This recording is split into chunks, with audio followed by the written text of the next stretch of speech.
Shalom, chers amis de Jésus-Christ. Ce moment dans lequel je vous plonge aujourd'hui vous ouvrira les yeux sur l'importance de la présence de Dieu et vous permettra d'avoir toujours de bons résultats et de grands témoignages après vos temps passés dans la présence de Dieu. Vous remarquerez de nos jours que plusieurs se plaignent de ne pas voir des résultats positifs malgré leurs prières.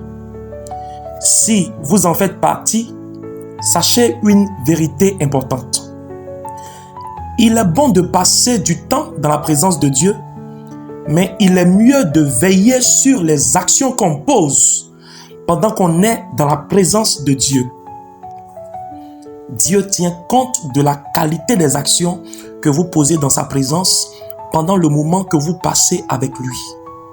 Dans la présence de Dieu, le temps compte, c'est vrai, mais les actions comptent beaucoup. Je vous invite à écouter cette lecture de 2 Rois 13, versets 14 à 20, pour mieux comprendre l'importance et l'impact des actions que nous posons dans la présence de Dieu. Avant de faire la lecture, je t'invite à t'abonner à cette page qui est une véritable source de délivrance pour toi en cette saison. Car sur cette page, nous allons toujours déposer des prières par rapport à ton cas, des prières de délivrance, de déblocage, d'exaucement, de guérison. Alors abonne-toi pour recevoir ces prières. Que Dieu te bénisse abondamment. Clique sur s'abonner et c'est fait. Si tu t'es déjà abonné, nous rendons gloire à Dieu. Nous pouvons maintenant passer à la lecture. 2 Rois 13, versets 14 à 20. Élisée était atteint de la maladie dont il mourut. Et Joas, roi d'Israël, descendit vers lui, pleura sur son visage et dit : mon père, char d'Israël et sa cavalerie. Élisée lui dit : prends un arc et des flèches. Et il prit un arc et des flèches. Puis Élisée dit au roi d'Israël : bande l'arc avec ta main. Et quand il l'eut bandé avec sa main, Élisée mit ses mains sur les mains du roi et il dit : ouvre la fenêtre à l'orient. Et il ouvrit. Élisée dit : tire. Et il tira. Élisée dit : c'est une flèche de délivrance de la part de l'Éternel et une flèche de délivrance contre les Syriens. Tu battras les Syriens à Aphek jusqu'à leur extermination. Élisée dit encore : prends des flèches. Et il les prit. Élisée dit au roi d'Israël : frappe contre terre. Et il frappa 3 fois et s'arrêta. L'homme de Dieu s'irrita contre lui et dit : il fallait frapper 5 ou 6 fois. Alors tu aurais battu les Syriens jusqu'à leur extermination. Maintenant, tu les battras 3 fois. Élisée mourut et on l'enterra. L'année suivante, des troupes de Moabites pénétrèrent dans le pays. Parole du Seigneur. Dans cette histoire, nous avons le roi Joas qui était terriblement menacé, lui et sa nation, la nation d'Israël, par les Syriens. Il avait donc besoin d'une intervention de Dieu. Il avait donc besoin de rencontrer le prophète Élisée pour marcher dans la victoire contre sa partie adverse. Lorsque vous devez rencontrer l'Éternel, l'Éternel souvent vous envoie vers ses serviteurs et vous devez obéir à la voix de l'Éternel. Si donc l'Éternel n'intervenait pas, il serait sans doute vaincu par ses ennemis, les Syriens. Lors de l'intervention du prophète Élisée, il donna l'ordre au roi Joas de bander son arc et de tirer la flèche par la fenêtre à l'orient. Joas donc exécuta l'ordre du prophète Élisée. Ils étaient là dans la présence de Dieu lorsque cela se passait, puisque c'était sous inspiration divine que le prophète Élisée a demandé au roi Joas de poser cette action prophétique. Dans cet acte prophétique, quelque chose devait se produire. C'est pourquoi Après donc cet acte prophétique, le prophète Élisée prophétisa ensuite que Joas battrait les Syriens jusqu'à leur extermination. Jusqu'à leur extermination. Cependant, Élisée posa une seconde action avec le roi Joas en lui disant de prendre une flèche et de frapper contre terre. Joas donc obéit au prophète Élisée. Il prit donc la flèche et frappa, mais seulement Joas frappa 3 fois par terre avec la flèche. Élisée donc se mit en colère contre Joas parce qu'il avait frappé seulement 3 fois sans connaître l'erreur qu'il venait de faire. Élisée dit à Joas qu'il aurait dû frapper 5 ou 6 fois. Mais dommage, Joas avait déjà frappé 3 fois avec la flèche par terre. Au verset 19, nous constatons que l'acte qu'a posé le roi Joas a changé la prophétie d'Élisée. Dans la première action prophétique avec la flèche, au verset 17, le prophète Élisée prophétisa. Il a bien prophétisé. Il a dit que le roi Joas allait battre les Syriens jusqu'à leur extermination. Ça, c'était lorsque Joas a tiré l'arc. Mais étudions ce qui se passe. Dans la deuxième action prophétique, le roi Joas fait l'erreur de seulement frapper 3 fois la terre et de s'arrêter, sans que le prophète ne lui donne l'ordre d'arrêter de frapper. Il frappe seulement 3 fois la terre. Et cette erreur, il l'a commise dans la présence de Dieu. Il a commis cette erreur dans la présence de Dieu. Cette petite erreur du roi Joas a changé la prophétie. Regardez le verset 19. Il dit, le prophète Élisée dit à Joas que Joas ne vaincra plus les Syriens jusqu'à extermination et qu'il les vaincra seulement 3 fois. Pourtant, il y avait de cela 5 minutes. Le prophète Élisée avait prophétisé que Joas allait vaincre les Syriens jusqu'à leur extermination. Mais malheureusement, à cause de cette petite erreur dans la présence de Dieu que Joas a commise, le prophète Élisée change cette prophétie et dit à Joas qu'il ne pourra plus vaincre les enfants de la Syrie, l'armée de Syrie, jusqu'à leur extermination et qu'il va seulement les vaincre 3 fois. Bien-aimés, votre attitude peut changer la prophétie de Dieu sur votre vie. Que dis-je?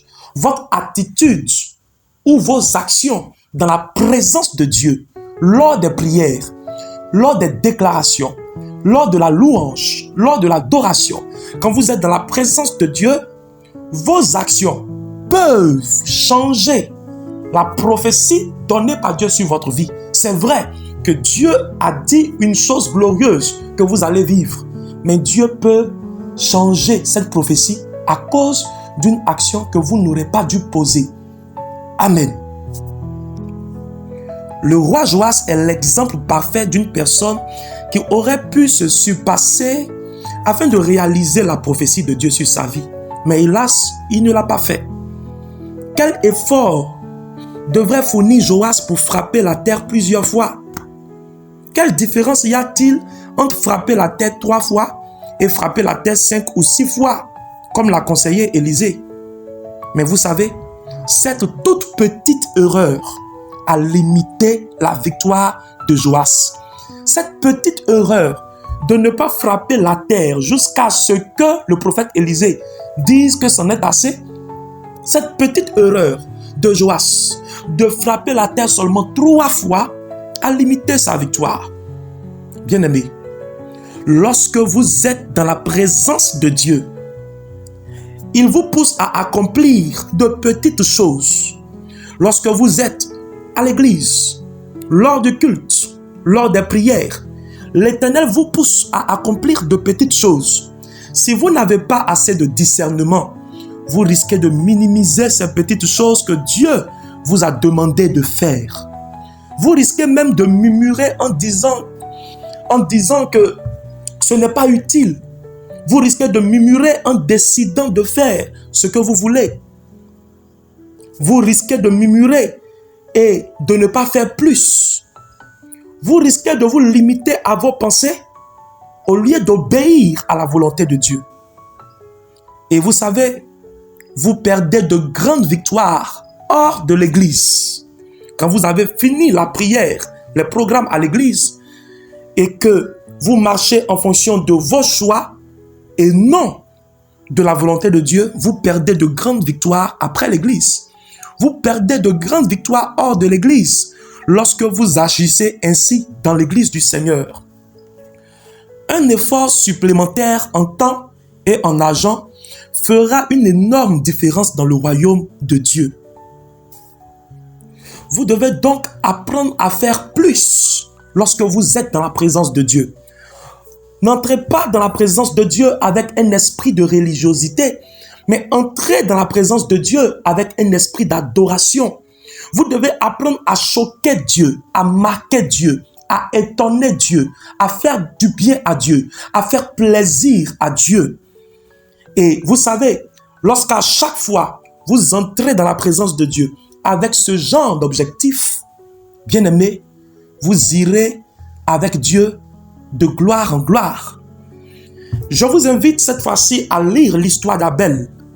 Nous allons seulement lire Hébreux 11, verset 4. Et je vous reviens. Hébreux 11, verset 4. C'est par la foi qu'Abel offrit à Dieu un sacrifice plus excellent que celui de Caïn.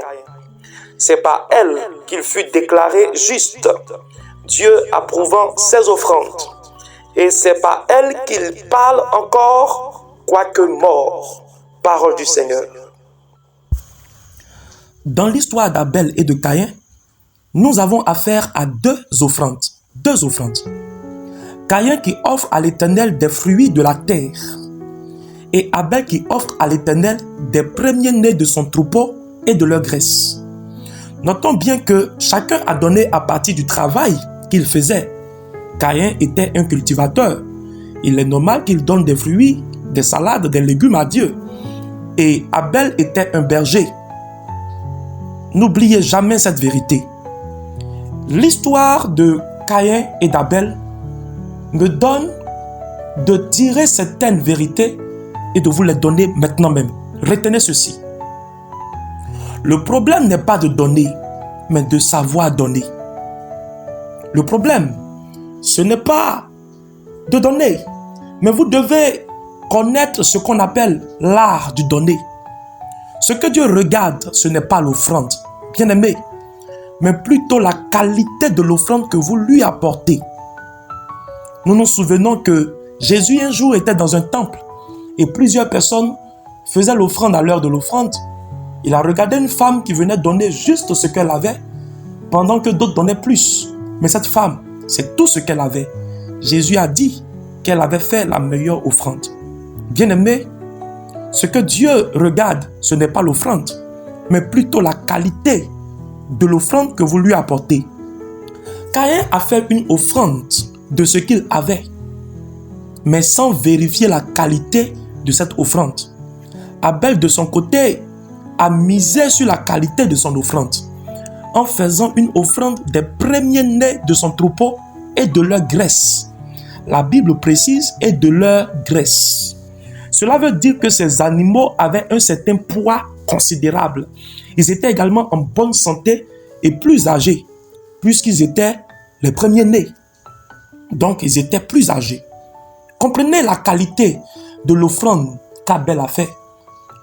Abel a fait pour Dieu une sélection que Dieu a appréciée, qui a touché le cœur de Dieu. Bien-aimés, retenez encore cette vérité. Le problème n'est pas de donner ce que vous avez, mais de donner ce que Dieu veut. Cette vérité frappe au cœur, mais elle est vraie. Le problème également n'est pas d'aimer Dieu, mais plutôt d'aimer Dieu comme il vous aime. Deutéronome 6, verset 5 nous dit ceci. Tu aimeras l'Éternel ton Dieu de tout ton cœur, de toute ton âme et de toute ta force. Est-ce que vous comprenez un peu cette dimension d'amour? Il est vrai qu'aucun humain ne peut aimer Dieu comme Dieu l'aime en retour. Mais Dieu nous demande au moins de l'aimer de tous nos cœurs, de toute notre âme et de toute notre force. Malgré le jugement que Dieu a déclaré sur Adam et Ève, les parents de Caïn et d'Abel, après leur péché, l'Éternel a quand même posé un acte d'amour en faisant quoi? En tuant une bête et en prenant la peau de la bête pour habiller Adam et Ève, afin qu'ils sachent qu'ils ne sont pas rejetés par Dieu et que malgré leurs péchés, Dieu les aime toujours. Nous retenons que Adam et Ève sont les parents directs d'Abel et de Caïn. Alors, pendant l'offrande d'Abel et de Caïn, Dieu voulait juste qu'ils démontrent leur amour pour lui, exactement comme il a démontré son amour pour eux et leurs parents. Bien-aimés, retenons également ceci. L'offrande des fruits de Caïn rappelait à Dieu le péché de ses parents. Car c'est par un fruit qu'Adam et Ève ont péché. Or, Caïn a offert à Dieu des fruits. Bien-aimés. Or, l'offrande d'Abel rappelait à Dieu la bête que Dieu lui-même a tuée pour démontrer son amour à ses parents en les habillant de la peau de cette bête. Bien-aimés, Abel donc a fait une offrande par révélation. Ne faites pas d'offrande juste pour le faire. Faire une offrande à Dieu, c'est toucher le cœur de Dieu. Vous devez donc apporter à Dieu avec un esprit de révélation et de discernement. Ne pas faire d'offrande peut attirer la malédiction de Dieu, c'est clair. Car on donnera à celui qui a et il sera dans l'abondance. Mais à celui qui n'a pas, on notera même ce qu'il a. Matthieu 13, verset 12. Mais également, par l'histoire de Caïn, nous pouvons en déduire par l'histoire de Caïn qu'on peut recevoir également une malédiction en faisant une offrande. Oh là là! Ça veut dire que en faisant une offrande, on peut aussi recevoir une malédiction. Alors, bien-aimés, ne faites plus jamais une offrande pour vous en débarrasser juste par religiosité. Non. Car l'offrande est un art spirituel. Décide de toujours la faire avec excellence. Décide de toujours semer avec excellence et avec crainte de l'Éternel. Décide de toujours donner à Dieu avec respect, avec crainte de l'Éternel. Fais un peu plus pour Dieu. Il ne s'agit pas d'un homme. Quand nous voulons donner à une personne que nous aimons, nous prenons le temps de bien emballer le cadeau. D'ailleurs, nous n'achetons pas n'importe quoi pour la personne que nous aimons. Nous choisissons un cadeau qui pourra toucher son cœur. En plus de cela, nous emballons le cadeau et nous faisons la surprise à celui ou celle que nous aimons. Bien-aimés, Dieu est plus grand que celui ou celle que nous aimons. Il est donc important de donner à Dieu avec excellence, avec amour, avec adoration, avec crainte. Faites un peu plus pour Dieu. Il est temps pour vous de faire plus de dons et de sacrifices pour l'œuvre de Dieu. Que ce soit en temps, que ce soit en argent, Dieu attend un peu plus de vous. Cette prédication est rare, mais bien-aimés de Dieu, ne fuyons pas la vérité lorsqu'elle est claire dans la parole de Dieu. Que le Seigneur nous bénisse. Après avoir entendu ce puissant message sur l'impact de vos actions dans la présence de Dieu, je vous invite à faire cette prière de déblocage avec moi. Répétez cette prière. Éternel, Dieu d'Abraham, Dieu d'Isaac et de Jacob, plante les bonnes choses dans ma vie. Seigneur, ôte de ma vie les mauvaises choses. J'annule toute alliance négative inconsciente au nom puissant de Jésus-Christ. Seigneur, fais de moi ta hache de bataille.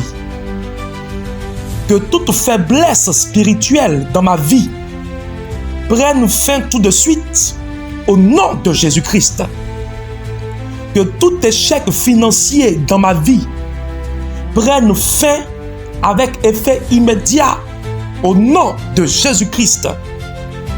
Que toute maladie dans ma vie prenne fin avec effet immédiat au nom souverain de Jésus-Christ.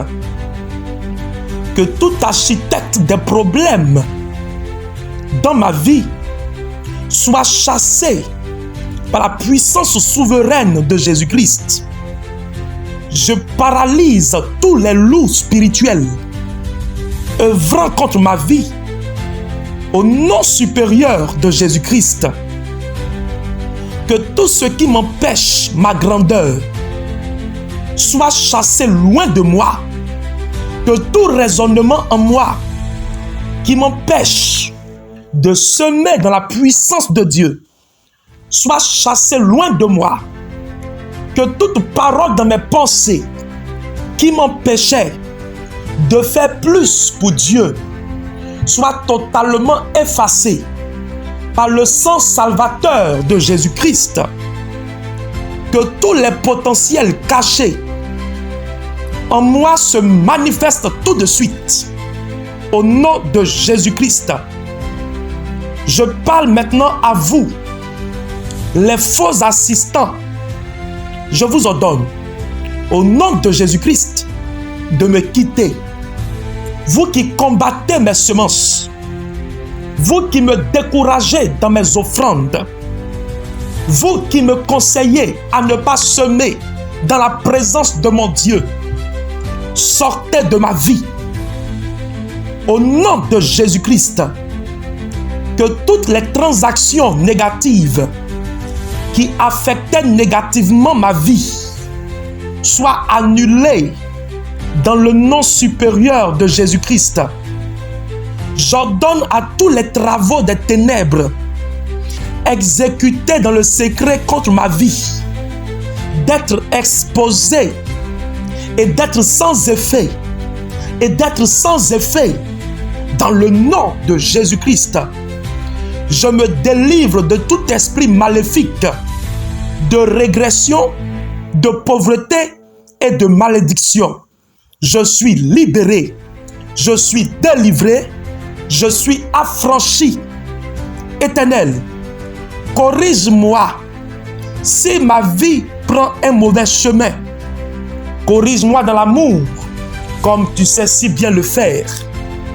Que tout autel contre mon progrès, façonné contre moi, soit détruit avec la foudre de Dieu. Au nom supérieur et redoutable de Jésus-Christ, j'ordonne à mon destin de changer pour le meilleur, pour le meilleur, pour le meilleur. Au nom de Jésus-Christ, que ma main devienne une épée de feu, que ma main devienne une épée de feu, que ma main devienne une épée de feu, une épée de feu, une épée de feu, pour abattre tous les arbres démoniaques. Au nom de Jésus-Christ, que toutes les puissances sataniques déléguées contre moi soient tuées pour toujours. Dans le nom royal de Yeshua, je retire tous mes bénéfices des mains des oppresseurs. Dans le nom de Jésus-Christ, que toute marque non rentable dans ma vie soit effacée. Dans le nom puissant de Jésus-Christ, que toute puissance qui chasse mes bénédictions soit paralysée, soit paralysée, soit paralysée. Que toute malédiction qui chasse mes bénédictions soit maintenant vaincue, vaincue, vaincue. Que toute présence de la sorcellerie qui s'opposait à mes bénédictions soit vaincue, soit vaincue, soit vaincue. Dans le nom de Jésus-Christ, que toute chose que j'ai avalée, que l'ennemi m'a donnée ou que j'ai pris inconsciemment, soit vomi avec effet immédiat. Maintenant, sors de moi dans le nom de Jésus-Christ. Dans le nom de Jésus-Christ. Les ramasandeli karando shanda e baru senteli ando sikarabra sutalamayaka lo shenteli arando sintalama. Je suis en train de voir plusieurs libérations et plusieurs délivrances maintenant. Des personnes que l'Éternel a choisies, des personnes que Dieu a pointées du doigt seront maintenant touchées par cette prière. Je suis en train de voir la malédiction sortir. Je suis en train de voir le blocage maintenant être maintenant chassé, être enlevé sur ton chemin. Dieu te fait avancer, Dieu te fait triompher dans le nom de Jésus-Christ de Nazareth. Tu as accès à ton miracle, tu as accès à ta demande, tu as accès à ton vœu, tu as accès à ton exaucement. Le miracle de Dieu arrive à toi sans être retenu par un quelconque démon dans le ciel. Dieu permet que tu reçoives ton miracle, Dieu permet que tu sois exaucé maintenant. Qu'attendais-tu de Dieu? Le réveil spirituel reçoit au nom de Jésus. Qu'attendais-tu de Dieu? La promotion reçoit au nom de Jésus. Qu'attendais-tu de Dieu? Une quelconque guérison maintenant reçoit dans le nom souverain de Jésus-Christ. Qu'attendais-tu de Dieu? Un mariage glorieux par la puissance extraordinaire du nom de Jésus. Reçois, reçois et reçois. Qu'attendais-tu de Dieu? Un emploi rentable. Maintenant je déclare au nom de Jésus, après cette prière, on t'appelle et tu reçois un emploi. Dans le nom royal de Jésus-Christ de Nazareth. Qu'attendais-tu de Dieu? La réconciliation et l'entente dans ton foyer. Reçois, reçois et reçois. Qu'attendais-tu de Dieu? L'enfantement. Reçois dans le nom souverain et miraculeux de Jésus-Christ de Nazareth. Qu'attendais-tu de Dieu? Le déblocage d'un voyage. Maintenant c'est fait. Tu reçois, c'est fait. Tu reçois, c'est fait. Dans le nom salvateur de Jésus-Christ de Nazareth. La puissance de Dieu te localise. Depuis là où tu te trouves et tu es maintenant visité par le bonheur et par la grâce du psaume 23. Tu marches dans l'accomplissement du psaume 35.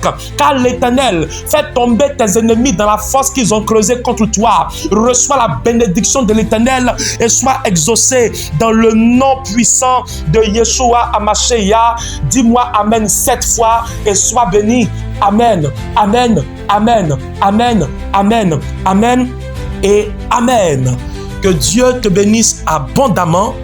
Bien-aimé, cela a été une très grande joie pour moi de te porter en prière aujourd'hui. Veux-tu me déposer un sujet de prière? Écris-moi par WhatsApp au 07 88 03 98 54. Amen. Alors tu recevras une prière et un suivi spirituel de qualité. Que Dieu te bénisse, que sa faveur soit sur toi et qu'il t'inspire à toucher son cœur par des sacrifices de qualité dans le nom de Jésus-Christ de Nazareth. Amen.